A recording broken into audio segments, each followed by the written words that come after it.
నమస్తే అండి అందరికీ. అందరూ బాగుండాలి, అందరిలో మనం ఉండాలి.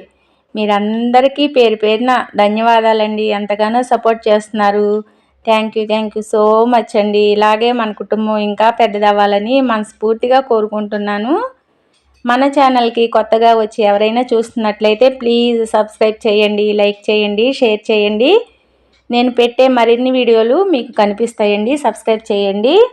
ఇంకా వీడియోలోకి వెళ్దామండి. నేను ఈరోజు కీమా మటను చార్వా చేస్తున్నానండి. రెండు కలిపేసి చార్వా చేస్తున్నాను. ఏమంటే కొంచెం గ్రేవీగా కూడా ఉంటుందని ఒక పక్కన ముందుగానే బాయిల్ చేసేస్తున్నాను ఒక గిన్నెలో వేసి.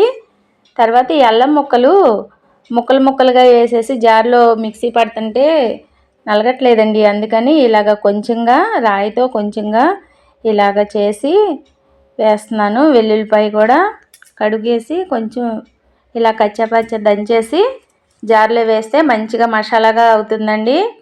ఇంకా అయితే నేను ముందుగానే కొంచెం అంతా ఉల్లిపాయ, పచ్చిమిర్చి, కొంచెం జీడిపప్పు, కొంచెం మసాలా దినుసులు అన్నీ కలిపి నూనెలో మగ్గపెట్టేస్తున్నానండి. అవి మగ్గిన తర్వాత చల్లారిన తర్వాత మిక్సీ పట్టేస్తాను. అల్లం వెల్లుల్లి పేస్ట్ వేసి అల్లం వెల్లుల్లి వేసి మిక్సీ పట్టేసుకుంటే మంచిగా గ్రేవీలుగా అయిపోతుందండి. ఇంకా మళ్ళీ కొంచెంగా తాలింపులో కూడా కొద్దిగా ఏమంటే ఇలా ఒక చిన్న ఉల్లిపాయ తీసుకుని చిన్న ముక్కలుగా కట్ చేసుకుంటానండి. అది నూనెలో వేగిన తర్వాత ఇలా ఉడికింది మళ్ళీ వేసేస్తాను. ఇదిగోండి అది మగ్గిపోయి చల్లారిపోయింది. మసాలా ఆనియను, పచ్చిమిర్చి మసాలా చల్లారిపోయింది. మిక్సీ పట్టేశాను. ఇంకా ఇంతలో అది బాయిల్ అయిపోయిన గిన్నె కింద పెట్టేసి ఉల్లిపాయ మగ్గిన తర్వాత ఇది వేగిన తర్వాత వేసేసానండి. బాయిల్ అయిపోయిన చార్వా ఉంది కదా, ముందుగా బాయిల్ చేసేసుకున్నాను కదా, అది వేసేసి ఇదిగోండి ఇప్పుడు మిక్సీ పట్టిన మసాలా వేసేస్తున్నాను. వేసేసి ముందుగానే ఇట్లా వేసేస్తే బాగా కమ్మగా బాగుంటుందండి. ముక్కకు పట్టేసి మసాలా ఇలా కలిగి తిప్పేసి ఆల్రెడీ పసుపు మసాలాలో వేసాం కాబట్టి ఆ కలర్లో ఉంది. మళ్ళీ కొంచెమంత ఉప్పు, కొంచెమంత పసుపు, కారం అన్నీ ఇప్పుడే వేసేసి కలియబెట్టేసేస్తే సరిపడినంత కారం వేయాలండి. ఎందుకంటే మళ్ళీ కారం ఎక్కువైతే మసాలా కూడా వేస్తాం కదా, కొంచెం చూసుకుని వేసుకోవాలన్నమాట. కారం మరీ ఎక్కువైనా కూడా తినలేరు కదా. ఇలా కలియబెట్టేసేసుకుని మూత పెట్టేసుకుని 3 విజిల్స్ రానిచ్చిన తర్వాత ఆవిరిపోయిన తర్వాత కొంచెంగా ఉంటుందండి ఇంకా నీరు, అది దగ్గరగా ఎగరపెట్టేసుకోవడమే. చాలా అంటే చాలా టేస్టీగా ఉంటుందండి. కొత్తిమీర కూడా వేసుకోవచ్చు. నాకు ఇంట్లో కొత్తిమీర నిండుకుంది, అందుకని నేను వేయలేకపోయాను. ఉంటే తప్పనిసరిగా వేస్తానండి.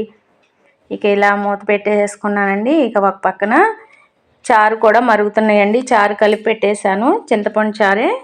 ఇంకా అవి మరిగిపోయినాయి.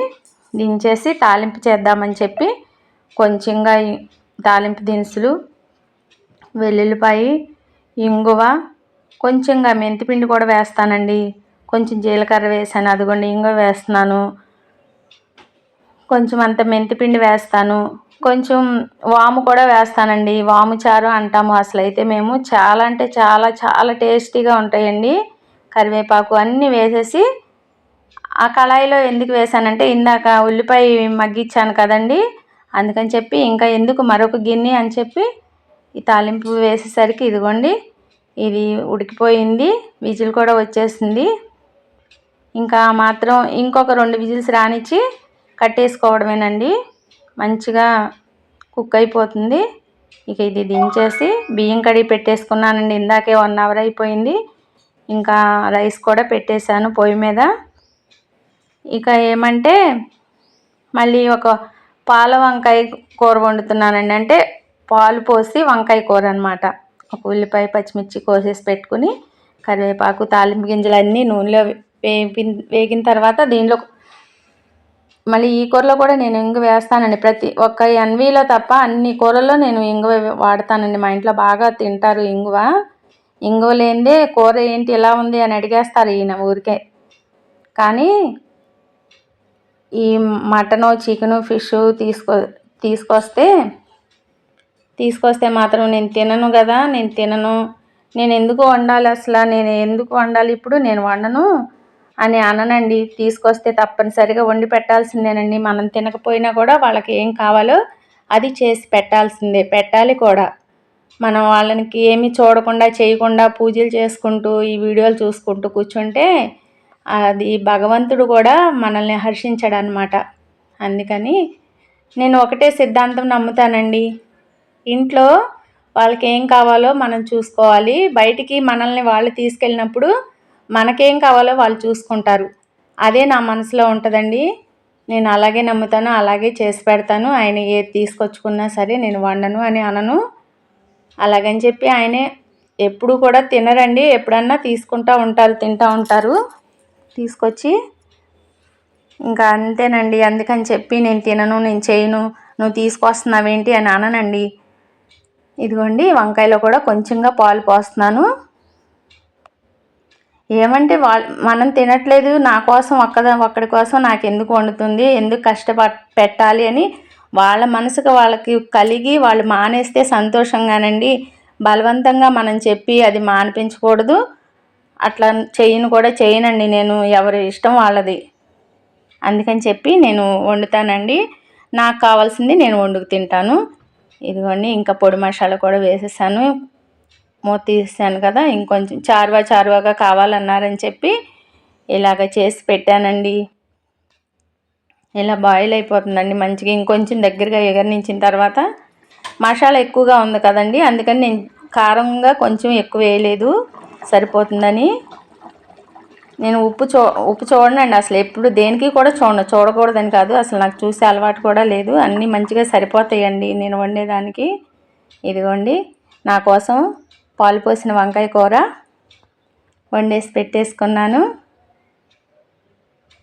రసం చేశాను.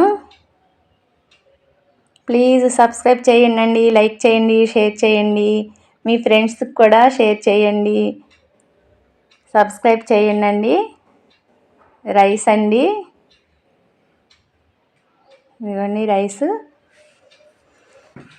ఇదేమో కీమా మటన్ పులుసు అండి. అయితే పెరుగేమో ఫ్రిడ్జ్లో ఉంటుంది కదండి. ఈరోజుకి ఇదేనండి చిన్న వీడియో మీకు చూపించుదామని చెప్పి షేర్ చేశాను. ఉంటానండి.